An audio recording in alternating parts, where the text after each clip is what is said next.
Tuhannya berbeda-beda, agamanya berbeda-beda. Jangan dikira bahwa ketika Tuhannya agamanya berbeda, itu Tuhannya berbeda. Bisa Tuhannya sama, tetapi juga sebaliknya agamanya sama-sama Islamnya, tapi Tuhannya berbeda substansinya. Yuk kita buktikan.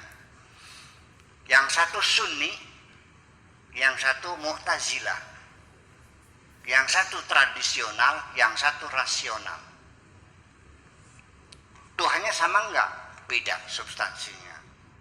Kalau Mu'tazilah mengatakan bahwa tidak ada qada, tidak ada qadar, tidak ada takdir. Manusia dicipta Tuhan secara sempurna, diberi energi, diberi potensi, diberi kemampuan untuk berbuat dan memilih secara bebas. Sehingga apapun yang dilakukan harus dapat dipertanggungjawabkan sendiri. Sebab kalau Allah itu sudah menentukan sesuatu bahwa dia akan menjadi orang yang kafir, di mana keadilan Tuhan ketika Tuhan menyuruh orang itu beriman?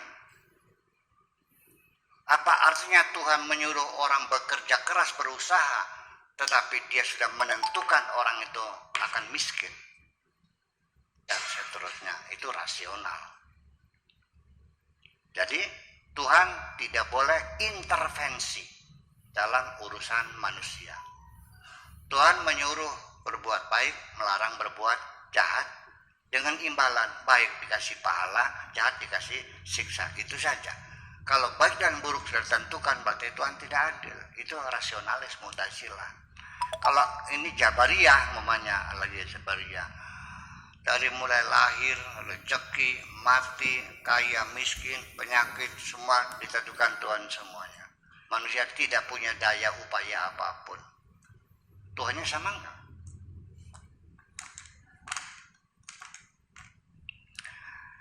Mu'tazilah, Tuhan ya Tuhan, tapi apapun perbuatan Tuhan harus tunduk pada hukum kausalita.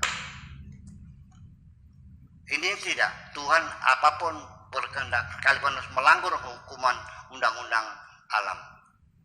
Berbeda, agamanya sama, sampai saling bunuh-membunuh kok. Mu'tazilah ini 10.000 yang dibunuh oleh Sunni ini. Demikian ketika Mu'tazilah berkuasa, ahli Sunninya termasuk juga dipantai juga. Satu agama. Tetapi ketika agama berbeda, mungkinkah Tuhannya sama? Ya mungkin. Dalam Al-Quran dikatakan, wa min ahlil kitabi man amana billah. Di antara ahlul kitab, Nasrani, Yahudi, ada yang beriman dengan Tuhan. Sama seperti kita. Syariatnya berbeda, Tuhannya sama. Iya kan? Nah itu yang menjadi persoalan. Ya, tetapi walau bagaimanapun, saya tetap harus meyakini bahwa sorga dan neraka adalah hak prerogatif Tuhan. Dari mana Anda meyakini bahwa semua orang sealam dunia akan masuk neraka semua, kecuali Anda yang masuk sorga? Dari mana dasarnya itu? Anda jangan bikin undang-undang yang dipaksakan kepada Tuhan. Tuhan itu tidak terikat dengan undang-undang apapun. Dia mutlak. Wallahu yakhtassu bi rahmatihi may yasha. Allah akan memberikan rahmatnya kepada siapapun. Apakah harus seorang pelacur 40 tahun melacur Jakarta, apa harus masuk surga, masuk neraka? Tidak. Bisa nggak diampuni Tuhan? Dan engkau yang jadi kiai, bisa nggak Allah masukkan Anda ke neraka? Jujur ngomongnya. Ya itulah persoalannya. Jadi pada akhirnya, ujung-ujungnya, kita serahkan semuanya kepada Allah Subhanahu wa Ta'ala. Allah akan menghitung sendiri kebaikan-kebaikanmu seperti apa.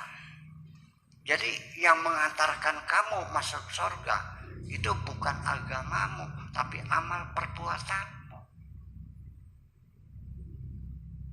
Iya. Sekarang kamu agamanya apa? Islam. Jadi kamu disebutnya orang apa? Orang Muslim. Yang disuruh puasa mukmin atau Muslim? Ya ayyuhalladzina amanu, orang beriman. Kenapa yang tidak ya ayyuhalladzina amanu? Karena Islam itu hanya formalitas lahiriah. Selagi Anda sholat, puasa, haji, zakat, ya sudah sah Anda sebagai Muslim. Tapi apakah pasti Anda mukmin? Tidak pasti. Terlalu banyak orang yang Muslim, tapi keimanan belum masuk ke dalam hati mereka. Sama seperti diperingatkan oleh Tuhan ketika ada orang Arab datang kepada Nabi. Mereka mengatakan qalu amanna bal qulu aslamna. Ditegur mereka, wahai orang-orang Arab, jangan mengatakan kami telah beriman. Bal qulu aslamna. Sebaiknya kau katakan kami telah berislam, belum beriman. Apa alasannya? Walamma yadkhulul imanu fi qulubihim. Karena keimanan belum masuk ke dalam hati mereka. Jadi banyak sekali orang Muslim yang belum beriman. Yang dijamin masuk surga adalah bukan seorang Muslim, tapi orang yang beriman. Yang dipanggil untuk puasa, orang yang beriman. Yang disuruh haji, orang yang beriman. Semua ibadah-ibadah ini yang disuruh, Tuhan memanggilnya ya ayyuhalladzina amanu, berarti yang siap melaksanakan perintah Tuhan adalah keimananmu, bukan keislamanmu.